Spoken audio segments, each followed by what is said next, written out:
থেকে বলেছে যে আমি কৃষ্ণকালী মা, আবার বলেছে ভিডিও কল করে আমাকে দেখো, আমাকে দেখে নাও একবার।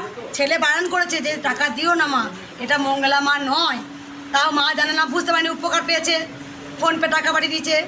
তাই মায়ের আমি ফোনপে নাম্বারটা আবার বলে দিচ্ছি, আমি নিজেই লিখে দেবো আমার ফোনপে নাম্বার। এবার থেকে প্রত্যেকটা ভিডিও আমার নাম্বার দিয়ে দেবো, ওইটাই ফোনপে নাম্বার এবার থেকে। তাই করবো, ফোনপে নাম্বারটা একটু বলে দিই, 9732130592। আবার বলে দিই 9732130592। এটাই হচ্ছে আমার কন্ট্যাক্ট নাম্বার, এটাই যদি ফোনপে নাম্বার, এটাই গুগল পে নাম্বার। আমি অবশ্যই এবার থেকে প্রত্যেকটা ভিডিওয় আমার নাম্বার দিয়ে দেব, প্রত্যেকটা ভিডিওয়ে আমার নাম্বার দিয়ে দিচ্ছি আমি এবার থেকে তাই করব। কারণ ভুল না করে তো কিছু হয় না, কিন্তু যে অন্যায়ভাবে নিচ্ছে ভগবান কখনো